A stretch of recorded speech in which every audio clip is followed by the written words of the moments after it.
This is Kian from the Football Obsession podcast. Just a quick one before we get into the actual podcast. The video that I recorded with my mate Tom, I've recorded it and starting to edit it. It may be a little bit laggy.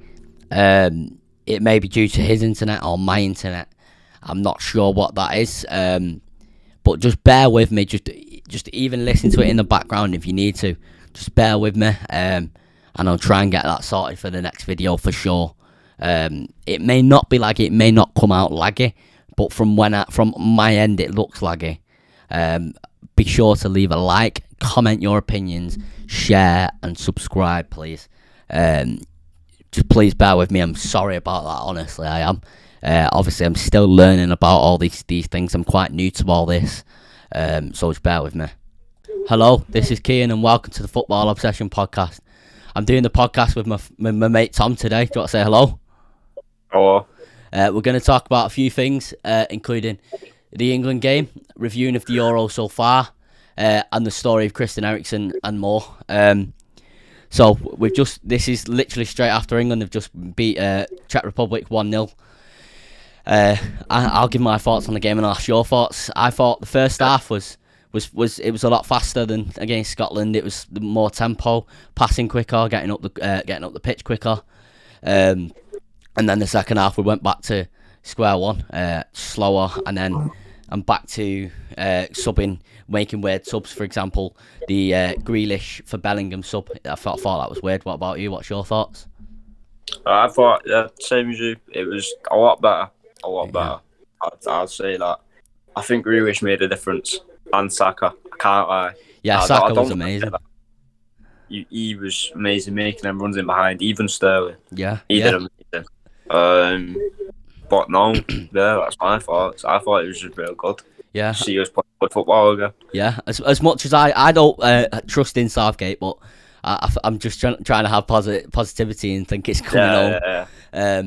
So we're just gonna go through some of the groups of the Euros. I'm just gonna get this open now. I've enjoyed the Euro so far. Have you? Yeah, I've loved it. I've watched I think it's most favorite one so far. Yeah. Group A, I don't think there was any surprise personally. Well, I thought Wales impressed me a lot. Yeah. With Italy, although they don't have any superstars, I think they're playing very good under Roberto Mancini, who I thought would be a defensive coach. I don't know what you think. I thought it would be very defensive. And they're playing very, very good football, I'd say. Locatelli's impressed me a lot. Who looks like he will be going to Juventus, and that's made me gutted. He looks amazing. Yeah. He's just one of them players you look at and think he's amazing. Yeah, definitely. Everyone wants on that team. For sure. Spinazzola's also impressed me a lot on that left wing back position. I think he's been underrated so far. For sure. He's not talked about enough, and it needs to be talked about. Yeah. For sure. But obviously Wales, I didn't think they'd go through. I thought Turkey would be dark horses along with a lot of other people. I'm actually impressed with Wales. Yeah, same. I'm always in Wales. It's not known of footballers from there, and obviously the dead team that they got is actually real good. I'm very impressed with them. Oh yeah, of course. I thought that first game against Switzerland, they didn't impress me that much. Thought they were quite lethargic. They were quite slow, and they got that. Kiefer Moore scored a good header there. But I thought they played very good in the last two games. I watched the highlights of the last game. I was elsewhere. But for Switzerland, they're level on points with Wales, so I assume they'll go through as being one of the third best placed teams, if that makes sense. So they're going through. I don't think they've impressed me that much, to be fair. What about you? No, not really. No. I thought it would have been better than Wales. Yeah, definitely. For Turkey, obviously their main man was Yilmaz, and they've definitely failed to deliver massively. I think they've got a few players. They've got that Selic who's just won the league with Lille. They've got Yilmaz who's just won the league with Lille. They've got Calhanoglu. They've got Soyuncu who's a good defender, and they've just failed to deliver. For sure. So obviously we're going to Group B now. We've got Belgium. Just what can I say? I thought they're defensively weak, and it does look like they are quite defensively weak. You've got Vertonghen. Sorry, go on. You can tell that they're defensively weak, but like Lukaku, he's just unreal. No one can stop him at the moment. Their attack is too good. It outweighs their defence. Their attack it makes up for their bad defence. Obviously, their defence is ageing. You've got Vertonghen and Alderweireld ageing. Meunier is not the fastest. And the left back, I think his name's Bolga, is it? Or it's Doku or something like that. Doku's the Ligue 1 winger. Yeah, so I think it was Bolga, was it, last night? I think so. Yeah, he massively impressed me. Thought he was good, very fast as well. We go on to quite an amazing story. We'll touch on the Christian Eriksen story now. I was going to make a video on it, however, I didn't think it was appropriate at the time. But I was really hoping Denmark would go through, because obviously what happened to Christian Eriksen was awful. It was horrible to see. Awful. I actually thought, I think many of us thought he'd passed away on the pitch, which was very saddening. And it actually happened to Marc-Vivien Foe, the City player in I think 18 years ago this year. It also happened to Fabrice Muamba, playing for Bolton, where he had a heart attack on the pitch.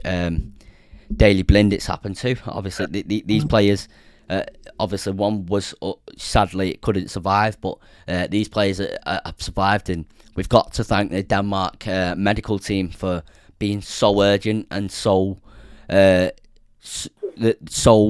just calm in the situation, as well as Anthony Taylor, the referee, for stopping the game after 5 seconds. As much as we have our debacles with referees, we don't like them, this, that and the other. Anthony Taylor, massive thank you. Obviously you won't be seeing this, but massive thank you. Also, you got to give respect and like shouts to Kjaer, I think it is, their centre back. Yeah, Kjaer, I think, yeah. Michael. Yeah, and for sure. Michael. For sure. There were allegations made the day after that from Peter Schmeichel that UEFA had threatened them with a 3-0 loss if they didn't replay that game. So obviously to replay that game in such extraordinary circumstances. It's also heartbreaking thinking that they do that, especially right after that should have happened. Yeah, they're just showing the true colours. They're showing the true colours there, and I think on any other day, Kasper Schmeichel would have probably saved that header from Finland, but obviously they were mentally shattered, because as you would be against playing that again when you've been mentally drained from seeing your teammate possibly pass away an hour and a half after playing. Finland, I think they've been just all right. They're just all right. I don't know about you, if anyone's impressed you for Finland. No, Russia. No. Sorry, go on. I just said that they were our average. Yeah, of course, yeah. I agree with you. Russia, I think they've been definitely average. They're level on 3 points with Denmark and Finland, but they've been definitely average. Just what I say out of there, I'm very glad Denmark's gone through. They may not get past Wales in the next stage, but I'm just glad they've gone through there. I assume it's party time in Copenhagen for the next few days. Group C, you've got Netherlands topping the group with 9 points out of 9 points, and what else can be said? They again don't have many superstars on the team. They've got Memphis Depay, who's obviously, as well as being a footballer, he's a rapper as well. You've not got many superstars. You've got Gini Wijnaldum, who's just signed for PSG. You've not got many. But what have you thought about them? All I can say is Dumfries and Wijnaldum are fucking beyond impressed. So good, especially Dumfries. He's been such a big part. I agree. Wijnaldum, amazing. Yeah. He's probably their best player, I'd say. Yeah. I'd probably say he's better than Depay. Yeah, and under Netherlands anyway, but yeah, I'm really shocked how good he is for the Netherlands. Yeah, but he deliver as much for Liverpool. With Wijnaldum, I think he was allowed to be more free with Netherlands. I think he could go more forward, have more of an attacking role, which obviously we've seen him score a brace the other night, 2 goals, which obviously paid off for him going forward. which he wasn't really allowed to do under Klopp, because he was sort of in that double pivot, maybe not the primary defensive midfielder, but definitely secondary. And I have to give some plaudits and credit to Frank de Boer, who originally I thought he's not good enough because he got relegated with Crystal Palace and stuff like that. And he's massively shown. Yes, he's defensive, but he's shown that he can put a team out and progress into the next stages of the Euros and hopefully to progress further for the Dutch. Definitely. Go on to Austria. See, I was discussing this last night, and I was discussing it with my uncle, and I don't think Austria have massively impressed me despite getting 6 points. I think they've been quite shit for some reason, the way they played. I don't know about you. I think it was just the group. They've not done well, but they've still delivered in some way to get them 6 points. Yeah, of course. They've delivered. You've got Ukraine, who are on 3 points, and I think they've played better football than Austria. And many people may disagree with that. I think Yarmolenko surprisingly looked good, even though he's not been great. He barely plays for West Ham. And then you've got obviously North Macedonia, who you don't expect to do well, because they're the 32nd ranked team out of 33 teams, or 32 teams in the tournament. Obviously, you don't expect them to do well, really. It's quite a small country with, I think, 29,000 population, I think. Don't expect to do well. But have you got... just put in a second? Yeah, you can, of course, yeah. Going back to Ukraine, I know I'm a City fan. I'm not just saying this, but Zinchenko's been amazing in that sense. Yeah, he has. He has. He's been great. I think he's got. He had the best rating in the whole competition for every game the other week. Mad. That's mad. Sorry, go on. I think he got a 9 rating, and then everything was just perfect. I think he had 8 out of 8 passes completed and something like that. That's mad. It was mad. Yeah, it's great that. Well, it's not great for me as a United fan, but I think watching him throughout the season, last season, I think he progressed under Guardiola, and it's sad for me to see because I don't want City players to progress. Group D, we've got England. It's coming home, lads. It's coming. But I think this may be an unpopular opinion. I don't know, but I think it's debatable that we've been down there in one of the worst teams in the tournament so far with Turkey. We've scored 2 goals from 3 games. The performances have been awful. Obviously, we're going to try and get some positivity from tonight, and we are buzzing because we've just beat Czech Republic 1-0.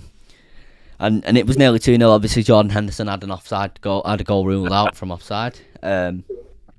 Is there anything you'd like to say about England there? All what I say is Grealish deserves to be a starter. Yeah. Grealish deserves to be a starter. I think Harry Kane should be dropped for now because he's just not on form at the moment. Yeah, I agree with you there.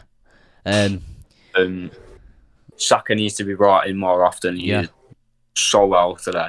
Yeah, I think it's debatable whether it could be the system that Harry Kane doesn't fit to, but that would then contradict the fact how has he done so well under a Mourinho team for most of the season. Obviously, Mourinho played very defensive and seems finished at the top level.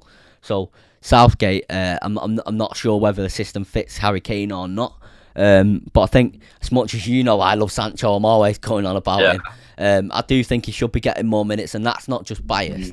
I just think he should be getting more minutes. I think Southgate had a chance to change it up tonight and didn't. I think he could have started Sancho instead of Sterling. He did start Saka. He started Shaw and Maguire. Obviously, he had no choice to start Shaw because Chilwell's self-isolating and Mount's self-isolating until Monday. Which, obviously, that's not great news, but hopefully they've not got any symptoms or anything. But we go on to the round of 16. Hopefully Hungary win tomorrow night, so we get them in the round of 16 instead of Portugal or France. We can hope. Yeah. We can hope. Yeah. We go on to Croatia, who, to be fair, I didn't think they'd get through. They're level on points and goal difference with with Czech Republic with 4 points and plus 1 goal difference, and I didn't think Croatia would get through. I thought you've got Modric in there, Perisic in there, who are both aging. Modric with an absolute worldy goal tonight, unbelievable goal. I don't know if you've seen it on the replay when we were watching England. Yeah, it was a great goal. There's nothing more that can be said about Croatia except they've proved that Modric has again proved his class in midfield. Obviously, we know his class, but his age, he's not getting any younger for sure. Is there anything you'd like to add there? No, not really. No. Czech Republic, we go on to. I thought, to be fair, they've got 4 points and plus 1 goal difference, but I thought they'd get maybe 6 points from 3 games because Souček and Soufal have massively impressed me. Just putting in Stitch. Yeah, I think that's yeah. It would not surprise me if he gets signed for top team. Yeah, Premier League team. Yeah, of course. What a goal from basically the halfway line against Scotland. I know the keeper made a massive error, but there was technique on that shot. It weren't just a hit an enchilada or whatever they say. It was a curl, like a chip and curl. There was a proper technique on it, and a massive goal that was. Scotland, and obviously the Scots are going to be disappointed tonight with us English going through and them just coming bottom of the group with 1 point. They're going to get the "we drew with England" trophy. They've only got a few good players. They've got Christie, who plays for Celtic. They've got Robertson. They've got Tierney. They've got McTominay, who I don't think is great to be in that group. I'm not going to dwell too much on McTominay, but I don't think they've got many good players. What do you think about that? I think Billy Gilmour, he's really good. Yeah. I think that he needs to play more for Chelsea, to be honest. Yeah. I know they've got an absolutely amazing midfield, but he still needs to get into that at some point. Yeah, very jealous of that midfield, but hopefully Billy Gilmour gets well soon. Obviously, he's been diagnosed not diagnosed, been tested positive for COVID within the past 24 hours, so hopefully he gets well soon. We've got this group. These groups haven't been played yet, the rest of them. We're going to Group E with... I think I was right on this one personally from my predictions video that I made. Sweden are top with 4 points from 2 games. They've not massively impressed me. I don't think anyone from this group have massively impressed me. But Isaac definitely looks good. I don't know what you think about that. Have you got anything more you'd like to add, yeah? Just the same as what I said about Bill Gilmour. He needs to be played more. Well, he does play a lot, but he needs to play in a better league. I think he plays for Real Sociedad, doesn't he? Real Sociedad. He had a good season this season with them, obviously. But I think he needs to progress in his career and go to a better team. Definitely. He's been linked with Liverpool, but today I've seen that Liverpool haven't got many funds to buy attackers. So maybe he won't go there. You've got then Slovakia that play 2 and 1-1 with 3 points, and I thought Poland beat them, to be fair, and they beat Poland. So they've impressed me. I don't think they play particularly good football. Obviously, these teams can't really do that. They're playing to defend. They're trying to defend their lead especially when they get a rare goal and that. So massive shout out to Slovakia. I think they've got Marek Hamšík. I'm not sure of any others. I think they've got Duda. I'm not sure of many others at all. Dubravka. Who? Sorry. Dubravka. Dubravka, yeah. Newcastle, yeah. I think he's one of the better goalkeepers in the Premier League. He's not up there with obviously Alisson and Ederson. He's probably in like the tier 3. You say Alisson and Ederson are tier 1. He's probably in the tier 3. Then you've got Spain, who are second with 2 points. Third with 2 points, and I think I was right about this Spanish team. I think they were living off hype. I think they just don't look great at all. No, they look very defensive, very tired. It reminds me a lot of the United Louis van Gaal side to side all game. They've not got a good striker. I think actually, if you look at Morata's goal scoring record, I think it's high, but he's just not clinical enough in these games. He's not. And I'm not sure whether you going into this tournament, Tom, thought Spain would be impressive or not, but I thought going into this tournament they wouldn't be. I thought they were living off hype. Yeah. Poland, they've got 1 point from 2 games. The bottom of the group. I thought they'd do better than that because they've got Zielinski, they've got Lewandowski, obviously the best striker in the world, if not the second best striker. They've got Szczesny, who I say Szczesny from Coronation Street. It's like Pieface says. But yeah, they've not delivered at all. I'm not sure what you think about that. What do you think about Poland? I don't think they were playing the right sort of football for Zielinski and obviously Poland, Lewandowski, to get them goals and to obviously win these games. Yeah. So we've got Group F, the group of death. You got France first with 4 points, who probably expected. And they've massively impressed me. The first game they weren't great, and even the second game, the first half, they weren't great against Hungary when they conceded a goal. But the quality's just there. Obviously, they've got France under 21s will probably get to the semi-finals of this tournament. Like I've said before, they're unreal. So yeah, obviously massive shout out to France, and I'm jealous of some of the players. I wish we had some of the players at United. And I'm sure you wish you had some of the players at City. Of course I do. Second, we got Germany. Let me just say, what a game that Germany-Portugal game was. What on a counter-attack from Ronaldo, proving his class again. And then Germany just absolutely battered them. They battered them all over the park. They just unbelievable from Germany. And I think they're an outside shout to win it. Definitely an outside shout, because I would say outside shout because even though they've won like 2 tournaments in the past 15 years, they definitely not got a striker that's clinical. So you've got Werner, you've not got anyone else really there.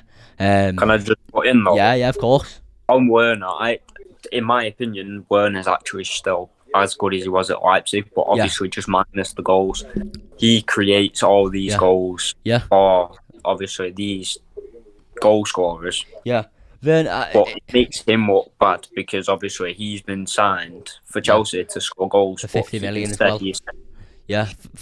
But like, for example, I'm going to mention something that's going to wind you up. The Champions League final. If you look at Werner, the way he created that space, it was unreal, because like you can't get into that space, and the amount of chances that he does get, you can't get them amount of chances or create them amount of chances if you're not class. I think it's a lack of confidence, which then leads to a lack of composure in front of goal, and it's just a big cycle. And if you can break that cycle, I think he'll be up there with top scorer next season for sure. I assume you agree with me there, yeah, for sure. Portugal, who, to be fair, I thought they'd win both games. I thought they've got France tomorrow, to be fair. But I thought they definitely, obviously, they struggled against Hungary for most of the game, and then they just got 3 quick goals from the 84th minute, which was obviously just unreal. Ronaldo showing his class again twice.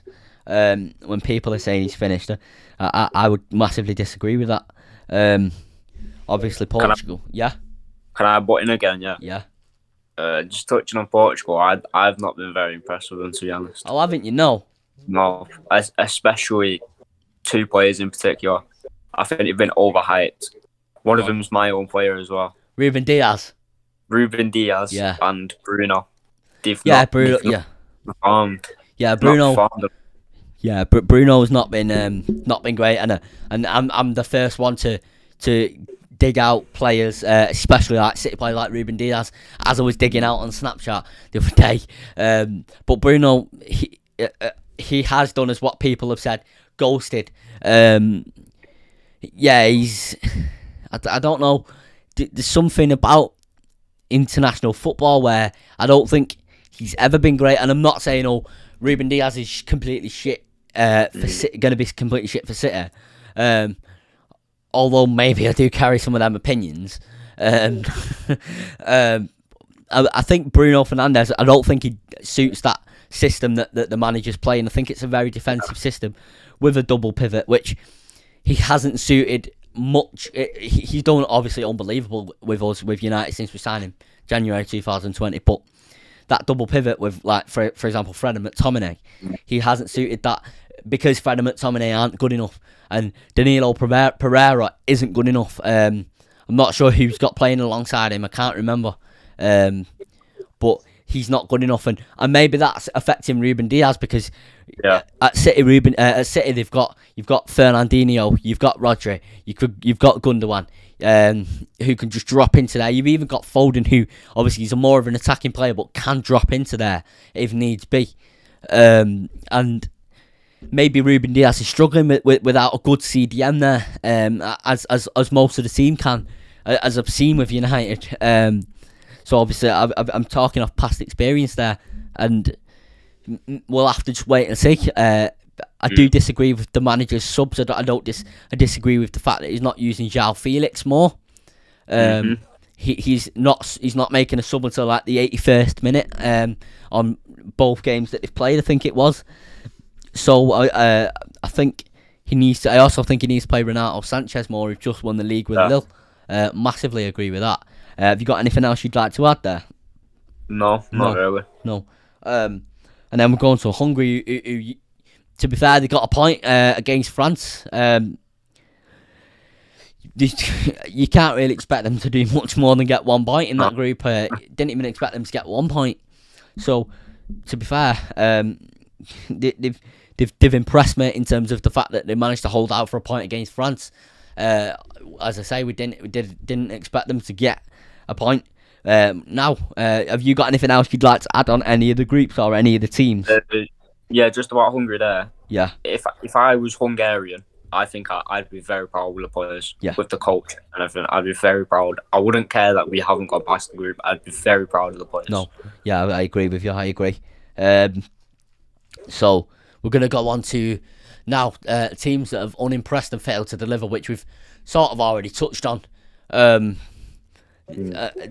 talking about sort of teams that who going into this tournament we were saying, like as football fans, we were saying, oh, maybe they're dark horses, oh maybe they're an outside shout, and they've just not delivered. So I definitely think Turkey have got to be there. They've got to be there. I don't know about you, if you agree with that. Yeah. Turkey was supposed to be like brought up there for winning it. The team was so strong, but obviously the manager's tactics were not right, and it caused them to lose. Yeah, for sure. I think that Turkish team went all out, and I know Yilmaz is 35. That Turkish team went all out. It was like sort of all or nothing. Let's attack them, and you can't attack teams like Wales who have obviously they've got a very good defensive record. In the first half of all 3 games, I think they've only conceded like a 0.02 expected goals, which is unbelievable. Obviously, that they've not conceded many goals at all, this defence, in a while, despite aging with Chiellini and Bonucci. So I suppose they're just class of what they always have been. And another team that's sort of failed to impress me is England. Obviously, we've touched on that. I think we've got a team good enough to win the World Cup. Obviously, I know we're not playing in the World Cup now, but I think we've got a team good enough to win the World Cup because the attacking talent that we've got, the defence is a concern. We've got right backs coming out of our arse, especially with Southgate. But it's definitely a good enough team. I don't know if you agree with me, to win the World Cup. You've got Foden, you've got Grealish, Mount, Saka, Bellingham, Rice, Phillips, Kane. You've got so many, Sterling, and the manager's just not good enough. I don't think he's in the top 15 coaches in England. Never mind top 15 coaches in the world. I was talking last night about I would want someone like Arsene Wenger in charge. However, I think I would prefer Southgate in charge over Arsene Wenger for one reason and one reason only, because I think Arsene Wenger's working for FIFA in a very high role, and he was pivotal in stopping the Super League.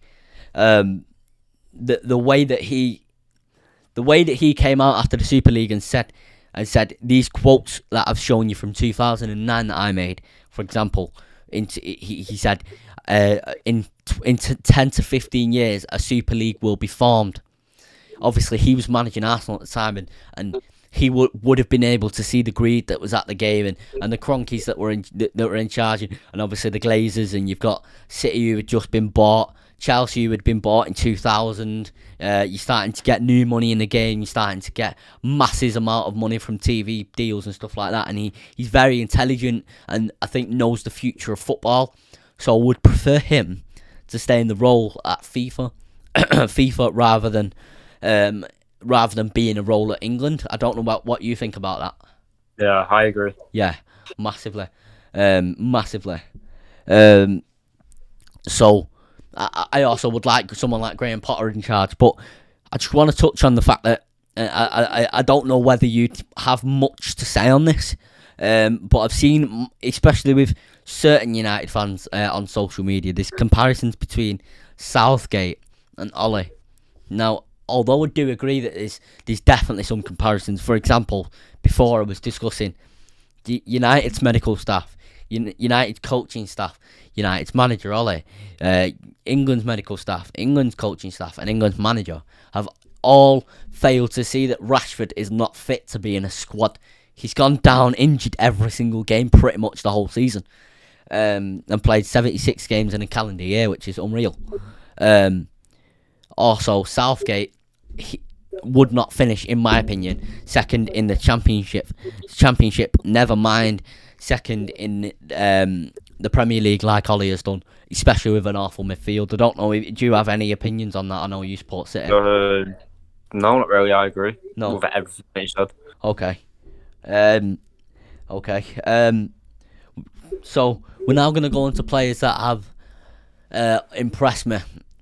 The one player that's impressed me, not for partly for his performances, and partly for, number one, his leadership, number two, his courage, number three, his just sheer love that come from him, was, as you've mentioned, Simon Kjaer or Kajaya or however it's pronounced, because number one, he went to Eriksen straight away and started doing chest compressions, which is, obviously, I know this may be sad for some people to hear, and it was sad to see, but at least he survived Eriksen.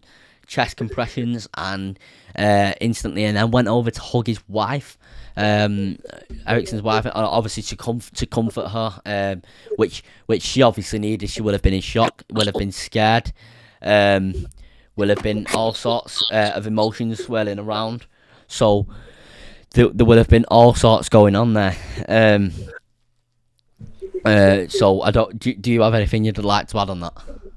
No. I think you've said everything that there is to it. Yeah, of course. So one player that's massively impressed me is Calvin Phillips. I think he's slightly limited. I think he has gone. He obviously plays for a Leeds team, which just mental tactics under Bielsa, as we seen when United were beating him 5-2, and they were still attacking us. All the way to the end, and that's Bielsa all over. So have you got anything you'd like to add? Any players you'd like to add? Obviously, as I said before, Dumfries. Yeah, he's been absolutely amazing. Yeah. Dumfries and Wijnaldum, obviously, he's been amazing as well. Yeah. Sterling. I know England haven't been that great, but I think Sterling has been carrying us. Oh yeah, he's so far. Yeah, he's unbelievable. I know I've had a conversation with you in the past, saying like sort of a little bit of a debate about whether Rashford's better than Sterling or Sterling's better than Rashford, and even as a United fan, I hold the opinion that Sterling is better than Rashford. Maybe he's not. Obviously, we're seeing Rashford getting better and better and better now, and I love it. I hope he is better than Sterling. But Sterling, I think the difference with Rashford and Sterling is if you've got De Bruyne, you've got Mahrez, you've got. So if one defender says, right, I'll mark De Bruyne, then the other defender's like, who's got Mahrez? If the other defender's, you've got the other defender marking Mahrez, you've got the other defender saying, who's on Foden? Then you've got another defender saying, who's on Sterling? So if you're giving Sterling 10 chances a game, he's going to score at least 2. Which he does, well, not every game, obviously, but generally his numbers are high, which maybe Rashford would be like that if he was in that City team, but I'm glad he's not in that City team. Obviously, I would not swap Rashford for anyone, and especially for what he's done off the pitch, as well. So I also want to go on to Pickford, who surprisingly, because even when he was at Sunderland when he was there, I was saying to my uncle, no, I don't rate Pickford, and I've stood with that opinion all the way through his Premier League career, that I don't rate Pickford as England's number 1. I've been very unimpressed with Dean Henderson as he's come in. Not as England's number 1, but as he's come in as United's number 1. And I think Pickford he's been good in these games. I don't know about you. I don't know if he's impressed you. Yeah, I think Pickford is our number 1 keeper. Yeah, for sure. Like, he has to be. For sure. There's no debate on that anymore. Obviously, unless he gets injured or something, there's no debate on who's our number 1 anymore. No. Has to be Pickford. Yeah, for sure. For a player that's failed to impress, I would say, like you've touched on it, Harry Kane. Whether that's the system, whether that's the whether that's him just not fit, whether that's him demotivated, or his mind's elsewhere. If City have just put £100 million bid in, plus players of what Tottenham want, which I think he will inevitably go to City. I hope he don't, but inevitably I think he will. He's just not been right for one reason or another, and it was frustrating me tonight that he kept dropping deep. He kept doing it, and I kept saying, why is he there? Like, it's not his job to be there. He shouldn't be there. He was on the wing as well, like kept dropping on the wing. It was like baffling to me. I don't know about you. Yeah. I play football myself, and I'm a winger, but there's no excuse to say you're too slow to be on the wing. No. But Harry Kane's far too slow to be in that position on the wing. Of course. He's too clunky as well. Of course. For a winger. We've just had some massive news, by the way. You wouldn't have seen this, I'm assuming. Messi is about to renew his contract. This is I've seen unrelated. that just before. Yeah, and there's also another piece of breaking news. Varane's first option is Manchester United, and he's another player who's failed to impress me in the Euros. He will be my first number 1 option, despite, funnily enough, a player that has impressed me is Pau Torres. But Varane's been in a team that's won 3 Champions Leagues on the bounce, and who actually does that? Like, what teams do that? I don't think any team has done that ever, really. Obviously, you could say, it's been one of the best Real Madrid teams in history. It's one of the best football club teams in history.